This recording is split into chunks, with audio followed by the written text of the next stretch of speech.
Hello and welcome back to Asia Now. First of all, you may have noticed I'm outside, so if you guys are enjoying that, show some love at some point during this video. Hit the subscribe button. Speaking of showing love, I want to start off by thanking Robert, who bought me 5 coffees and says, dude, you have a bigger caffeine addiction than I do. Haha, love the show. Well, thank you. The buy me a coffee doesn't necessarily mean I'm going to get a coffee for it, but yeah, of course, thank you. I'm going to try to go ahead and show you guys what, oh, I forgot to take a picture. I meant to take a photo of what I ate today and show Robert what I bought with his money, but I completely forgot. Anyways, the point is, if you guys are liking the show, hit that subscribe button, hit that like button. Here's today's show. A tourist holiday turns into a nightmare. One Filipino amongst the U.S. helicopter crash that took place 36 hours ago now. The bright side of Filipinos being deported back to the Philippines. 5 more alleged spies, plus much more. Not much of a change with the USD to peso exchange rates. And yesterday, some of you guys may have noticed the audio issue. So that I'm going to explain that at the end if you guys are curious. Here's our main story. Lee Francis, a British man, saw his dream vacation in Thailand turn into a nightmare when a motorbike accident left him paralyzed. He and his wife Claire were about to return their rented bike in Krabi when the crash occurred, causing severe spinal injuries. Despite a life-threatening pulmonary embolism and 10 months of hospitalization, Lee remained determined to rebuild his life. A former occupational therapist, he now finds himself in need of the same care he once provided to others. With unwavering support from Claire and their community, they are adapting his home to his new needs. Lee's experience highlights the importance of road safety, especially wearing helmets. Oh my goodness, imagine going on a motorcycle ride, and let me try to straighten this up a little bit. And that's why it's so important to wear a helmet. I know it's not, I mean, I don't have hair, so it doesn't affect me, but a lot of people don't want to mess up the hair. They think it doesn't look cool, they don't feel the freedom. But when stuff like this happens, you realize the importance of it. I was young once too. I never used to wear seatbelts. I thought they were lame, but you know, common sense will have you know otherwise. So I'm glad he's trying to make a, whoa, fly just went by my ear hole. Anyways, I'm glad he's trying to make his life better, and he's not giving up, because honestly, I can only imagine the devastation he must be feeling not being able to walk and do everything he used to do. And then let's go to the Philippines. The Philippines National Police has confirmed that one of its ranking officers passed away in this catastrophic mid-air collision between a passenger plane and a military helicopter over Washington, D.C.'s Potomac River. I'm not sure if I butchered that name, but yeah, that happened 36 hours ago. That helicopter and the passenger plane colliding.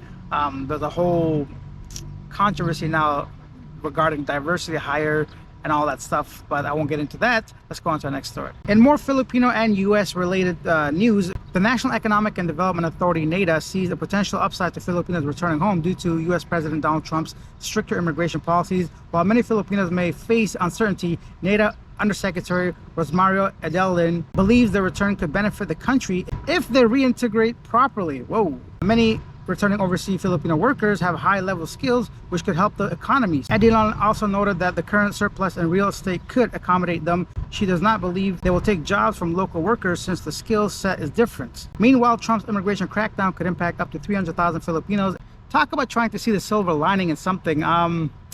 Yeah, what do you guys think of that? The bright side of Filipinos returning home and the whole integration thing. I guess I understand if Filipinos went there like 20 years ago or so, they may have a trouble getting, but I guess home is where the heart is. It's difficult to have any particular thoughts about this because I'm not an OFW and I wouldn't really know. Yeah, what do you guys think of this? Illegal immigration is bad, but you know what's worse? Spies in your country. Authorities have arrested 5 more foreign nationals for alleged espionage in the country. The suspects were caught in different locations, including Palawan and International Airport, with one recording Philippines Coast Guard vessel. Recovered evidence include images of naval bases, military ships, and key maps. Officials said the suspects used deceptions to gather intelligence, but it's unclear if the activities were state-sponsored.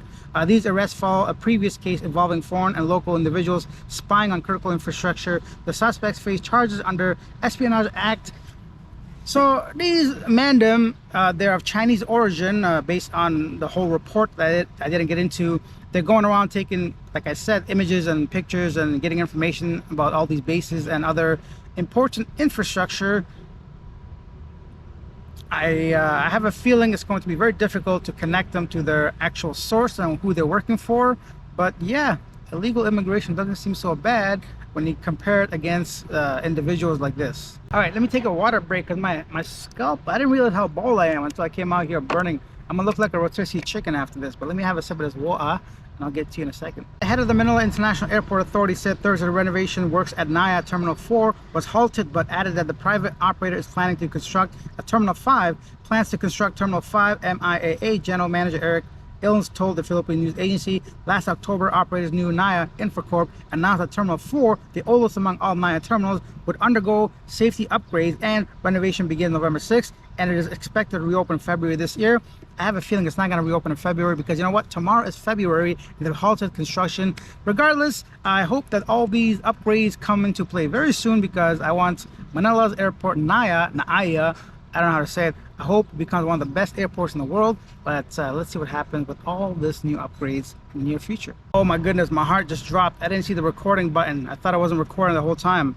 Anyhow, next up in Pattaya, Thailand, authorities apprehend an Israeli national accused of circulating counterfeit U.S. currency. The suspect allegedly used fake $100 bills at various locations, establishments, prompting complaints from businesses owners who noticed discrepancies upon currency inspection.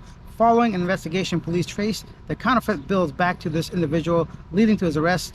During the apprehension, officers reportedly discovered additional counterfeit notes in his possession. So, man's out here trying to pass fake currencies, $100 bills.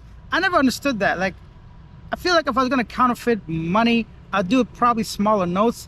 But then you might say it's not worth it putting the effort to get such a low return. But I don't want to go to jail, man. That's the thing with me. But yeah, counterfeit money.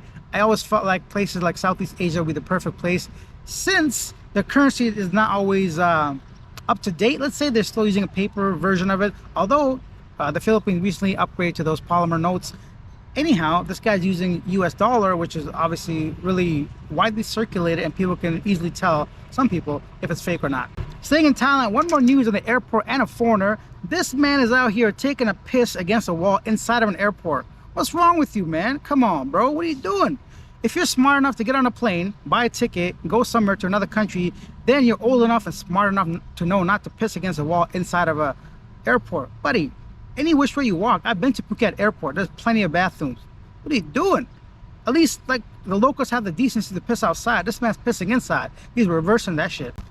Okay, so my farmer stand's pretty bad already, so let's end the show here, and I'm gonna go ahead and read some of the comments in our section yesterday, today, yeah, that's what it's called, right? Yesterday, today, and here's the top comments. Oh, before we do that, let me go ahead and address the microphone situation. So yesterday, the audio, you may have noticed, was different from the beginning till the ending. Midway through, there was a hissing sound in the video, and in order for me to go ahead and get rid of that sound, I had to isolate the voice, which means it was different from the first half, which I'd already edited. Now, you could say I could have just gone ahead and deleted everything up to that point, got the whole video, and then retract the audio or extract the audio and then do the whole thing, but I'm not going to go ahead and waste half a day's of work essentially just so you can not notice a little bit of sound. So I apologize, but hopefully today's video is better. I'm going to check the same mic, same setup tomorrow or the next day to see if the hissing sound goes away.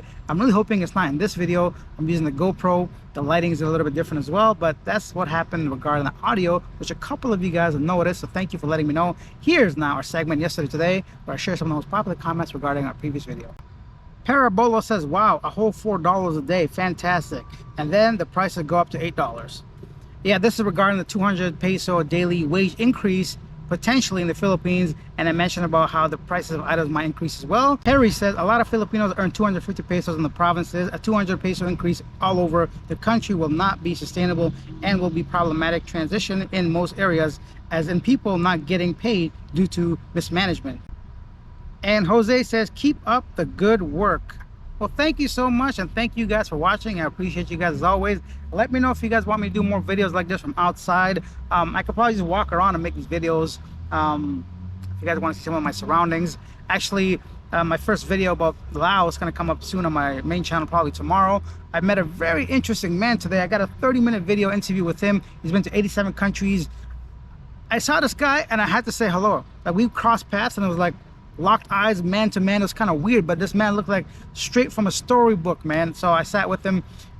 Wow, quite the character. I'm gonna go ahead and let you guys know when that video is ready in case you're interested as well. Anyways, I'm rambling as usual. I'll see you guys tomorrow. Bye. Come on, man. What's going on out here? Come on, bro.